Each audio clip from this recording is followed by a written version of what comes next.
Então, amadas, e muitas vezes, né, a gente vai lá, faz tudo como manda o figurino, né, como diz. Aprende a minha missão, aprende que o nosso filho tem um propósito profético, a gente auxilia ele aí atrás desse propósito profético e muitas vezes ele não chega lá. Ele se torna, às vezes, né, depois de adolescente, ele fica rebelde. E aí? O que fazer nesse caso? Como eu vou me conectar ao meu filho, né? Então agora nós vamos falar um pouco sobre conexão.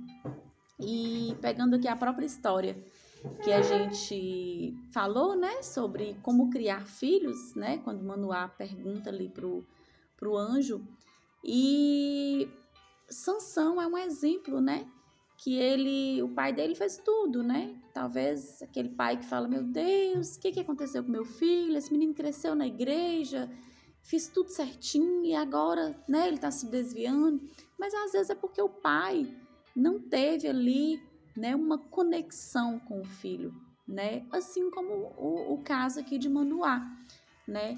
Vamos pegar aqui o livro de Juízes, capítulo 14, aqui um pouco, antes de chegar no capítulo 14, no capítulo 13, versículo 25, diz assim, e o Espírito do Senhor o começou a impelir de quando em quando para o campo de Dan, dentre Zorá e Estaol. Então, quando Sansão começou a crescer, o Espírito do Senhor começou a incomodar ele, né, para ir para esse lugar, e ele não sabia muito o que Deus queria falar com ele. E aí, ele então desceu, né, a Tímna, e quando ele chegou lá em Tímna, que ele viu, né, uma mulher lá das filhas dos filisteus, ele ficou apaixonado, ele ficou doido, né? E então ele chega para o pai dele, para a mãe dele, e declara, né, que ele viu uma mulher lá em Tímna, das filhas de Filisteu, e que agora ele queria tomá-la por mulher, né? E no momento que ele dá essa declaração, né, para os pais, a gente vê que a reação, né, dos pais dele foram assim de criticar a decisão dele, né? Os pais então respondem, não há porventura mulher entre as filhas de teus irmãos, nem entre todo o meu povo, para que tu vá tomar mulher dos filisteus, daqueles incircuncisos. Então a mãe, né, e o pai falaram assim para ele, né? Tipo assim, colocou defeito na escolha dele. Eles talvez poderiam chegar e falar assim, filho, mas por quê? Né? Você vai querer uma mulher, né, lá dos filisteus. Por que você não encontra uma mulher aqui do nosso povo e, né, que tem a mesma visão que a gente, tem o mesmo credo que a gente mesmo temou, né? E ali ele não estava muito interessado com a opinião dos pais. E ele responde, tomai-me esta, porque ela agrada aos meus olhos. Ou seja, eu não quero saber o que vocês acham, né? Mas eu quero aquilo que agrada aos meus olhos, né? E essa foi a resposta dele. E o pai, né, e a mãe dele, eles não sabiam que isto, né, que tinha algo ali na terra dos filisteus que vinha do Senhor, né? E lá mais na frente, né, mostra um momento onde ele se deparou, né, com um filhote, né, de um leão, um filho de leão, bramando, que saiu ao encontro dele.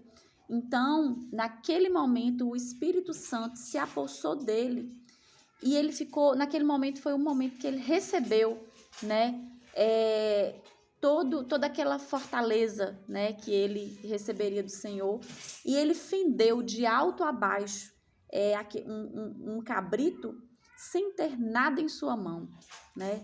E porém, quando isso aconteceu, né, quando finalmente as coisas começaram a acontecer na vida dele, ele não contou nem para o pai e nem para a mãe. E quando ele quando depois de alguns dias, né, que ele voltou nesse mesmo caminho, lá havia um enxame de abelhas e nesse enxame tinha mel. E ele tomou desse mel e levou e deu a seu pai e sua mãe. E assim, ele não contou, né, que esse mel estava no corpo do leão, porque na verdade aquele animal ele era um animal impuro, né, ele não podia se alimentar. E ele tomou esse mel e ainda deu para o pai e a mãe, sem falar a origem daquilo ali que estava dando para eles tomarem. E daí então, né, ele mostra que um momento que ele estava ali com seus amigos, né, e ele vem com um enigma, e esse enigma tinha a ver com esse fato, né, que ninguém sabia, nem o pai, nem a mãe, nem a mulher dele não sabia.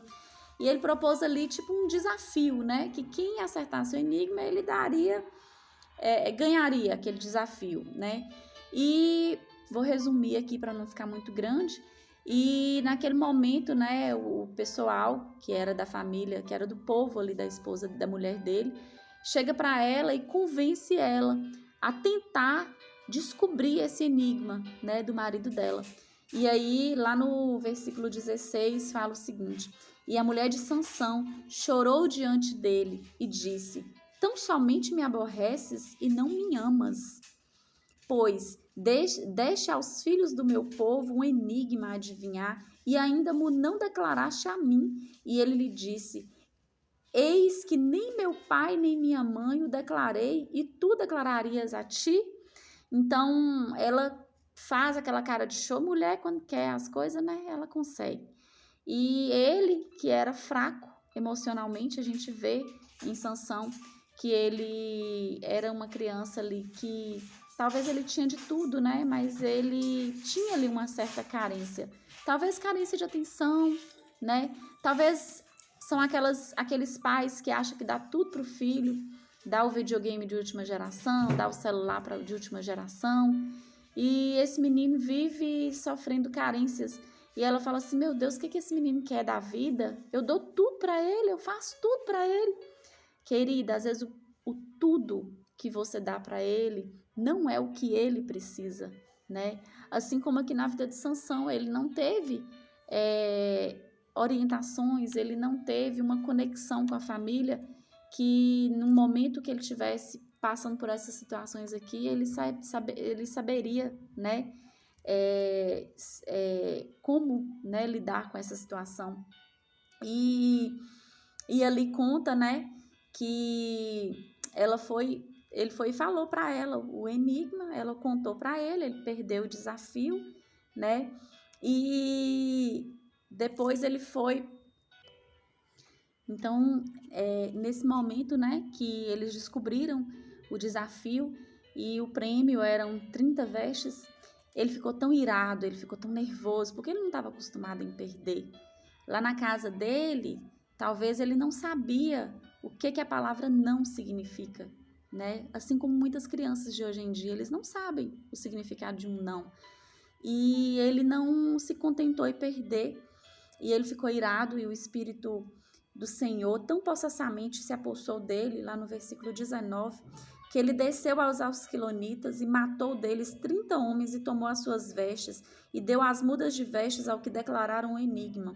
Porém, acendeu-se a sua ira e subiu à casa de seu pai. Vou contar para meu pai, né? Foi para a casa do pai, aqueles meninos mimados que quando, né, as coisas acontecem e aí vai para a barra da saia da mãe, vai para o pai, e aí chega lá, são as pessoas que vão passar a mão na cabeça. E aí, neste momento que ele foi para a casa do pai, a mulher dele foi dada ao companheiro dele, né, a quem o acompanhava.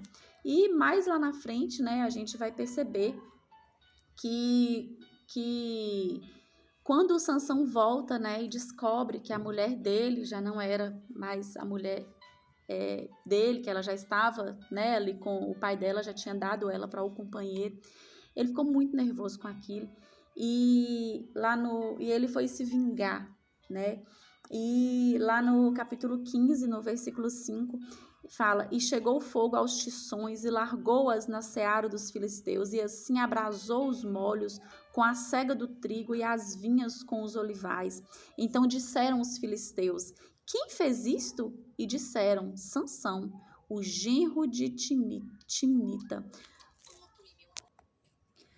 porque ele tomou a sua mulher e a deu a seu companheiro. Então subiram os filisteus e queimaram a ela e a seu pai.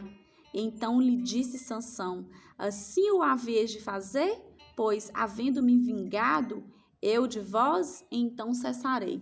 E aqui a briga começou, né? Então, você viu que, vocês verem que não deu muito certo, né? Ele se tornou ali um adulto mimado. Quantos adultos mimados vocês conhecem, hein, amadas? Quantos adolescentes, jovens, né, não conseguem levar um não? Os pais dão tudo para eles, tudo é sim, e simplesmente, quando eles chegam em um momento que não cabe mais os pais decidirem, talvez o primeiro namorado, primeira namorada, ao falar um não, é o momento que eles não sabem lidar com aquele não. E aí vem a depressão, e aí vem as doenças emocionais, não é verdade? Eu queria citar outra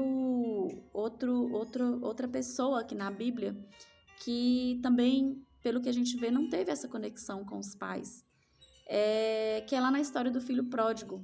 Lá em Lucas, capítulo 15, nos conta, né, a história do filho pródigo.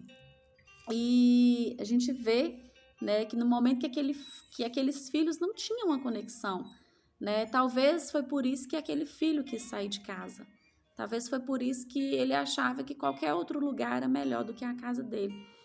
E vocês já conhecem a história, e o que nos mostra essa falta de conexão, lá no versículo 25 vem dizer assim, e o seu filho mais velho estava no campo, e quando veio e chegou perto de casa, ouviu a música e as danças, e chamando um dos servos, perguntou-lhe que era aquilo.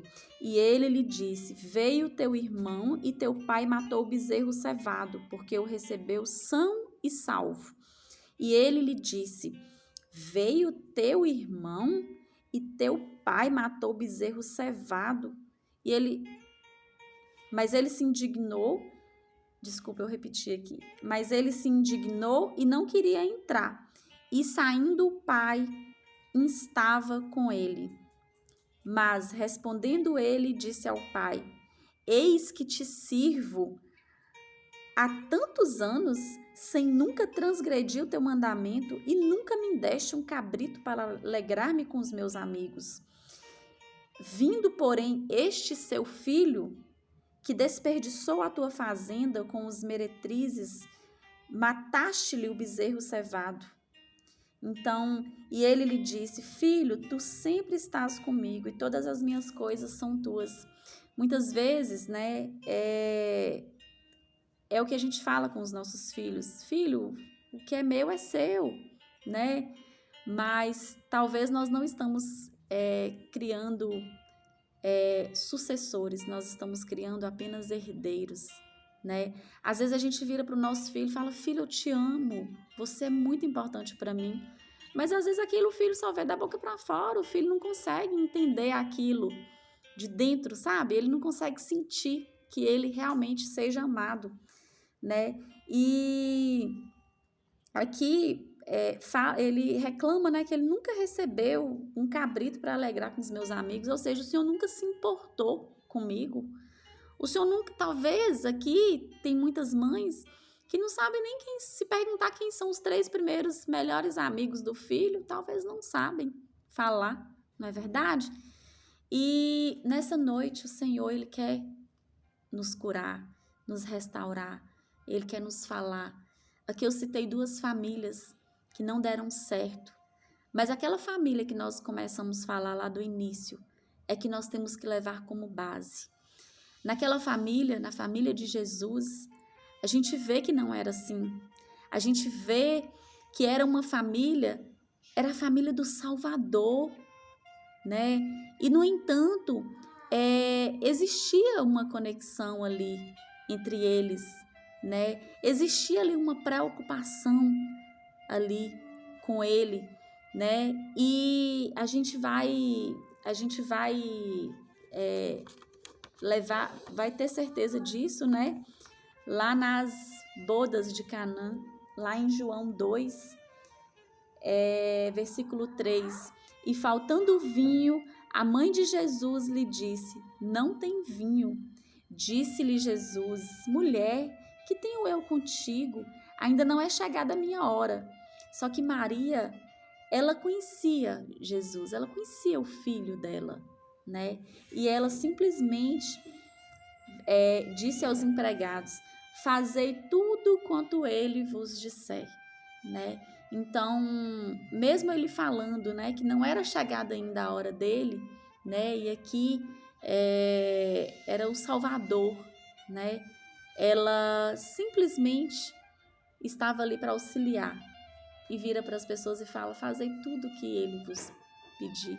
E é assim que nós temos que ser, né, com os nossos filhos.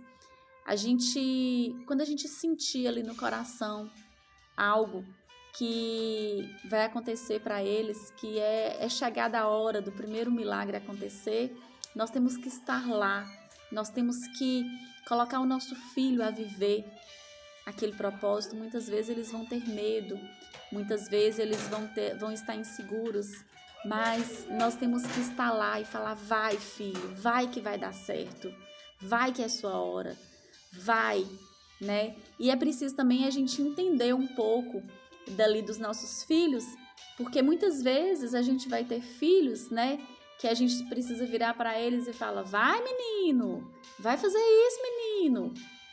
Outras vezes a gente vai ter que ter aquele menino que a gente vai ter que dar aquela segurada e falar: não vai não, peraí, fica mais aqui em casa, fica mais tempo aqui, não é verdade?